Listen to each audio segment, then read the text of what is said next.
भोपाल के सबसे खूबसूरत इमारतों में शामिल है दारुल उलूम ताजुल मस्जिद। भोपाल रियासत के नवाब शाहजहां बेगम के आदेश पर 1877 ईस्वी में इस मस्जिद को बनाने का काम शुरू हुआ था। दोस्तों, इस वीडियो में हम देखने वाले हैं एक ऐसी मस्जिद जिसे मस्जिदों का ताज माना जाता है, और ये है ताजुल मस्जिद। ये भारत की सबसे बड़ी मस्जिद मानी जाती है।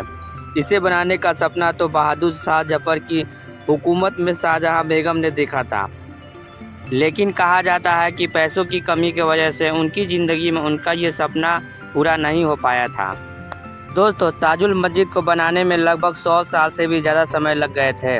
1971 में मौलाना सैयद हसनद अली और अल्लामा मोहम्मद इमरान खान नदवी अजहरी की कोशिश की वजह से फिर से इस मस्जिद का काम शुरू हो पाया और 1985 में यह मस्जिद बनकर तैयार हुआ।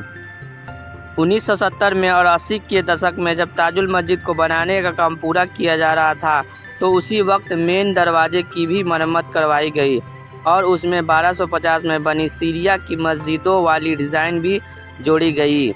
कुवैत के आमिर की योगदान से ये मुमकिन हो पाया कि जिन्होंने अपने मरहुमा माँ के लिए ऐसा किया था। यहाँ है बेगम शाहजहां का महल और इसके ठीक सामने है ताजुल मस्जिद। शाहजहां बेगम चाहती थी कि वो अपने महल से इस मस्जिद को देख सके, और उनका इरादा ये भी था कि मस्जिद में बेल्जियम क्रिस्टल का इस्तेमाल होना चाहिए ताकि इस मस्जिद का अक्स नीचे फर्श पर नज़र आ सके, लेकिन इस्लाम के कुछ नियमों की वजह से ऐसा न हो सका। दरअसल इस्लाम के नियमों में ये है कि जो इंसान नमाज अदा करता है, वो अगर अपना रिफ्लेक्शन कहीं देख ले तो उसकी नमाज नहीं मानी जाती। इसलिए इस मस्जिद के आंगन में रेड सैंड स्टोन का इस्तेमाल किया गया है। दोस्तों, ताजुल मस्जिद इतना बड़ा है कि सिर्फ उसका मेन गेट ही लगभग 74 फीट ऊंचा है। बहुत लोगों का मानना है कि भारत देश की सबसे बड़ी मस्जिद दिल्ली की जामा मस्जिद है, लेकिन सच्चाई ये है कि भोपाल के ताजुल मस्जिद को भारत की सबसे बड़ी मस्जिद होने का रुतबा हासिल है।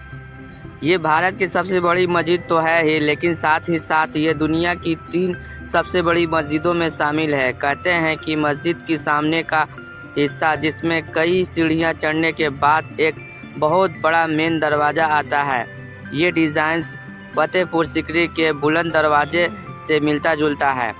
4 लाख स्क्वायर मीटर में फैली इस मस्जिद में लगभग 1,75,000 लोग एक साथ नमाज अदा कर सकते हैं। मस्जिद के अंदर का उत्तरी इलाका औरतों को नमाज पढ़ने के लिए है, और इसके पश्चिमी हिस्से में इबादत करने का मेन जगह मौजूद है। मस्जिद में बनी 11 खूबसूरत मेहराब नमाज पढ़ने के लिए किबला की तरफ इशारा करती है। शाहजहां बेगम एक ज़हीन और पढ़ी लिखी खातून थी, इसलिए इन्होंने न सिर्फ इस मस्जिद को बनवाया बल्कि इस मस्जिद में औरतों के नमाज पढ़ने के लिए एक अलग सी जगह भी बनवाई। बाकी दोस्तों, आपको ये मस्जिद कैसी लगी आप कमेंट बॉक्स में लिख सकते हैं, और ऐसे ही टॉपिक के लिए हमारे चैनल को सब्सक्राइब कर दीजिएगा। मिलते हैं अगले वीडियो में, तब तक के लिए खुदा हाफिज़।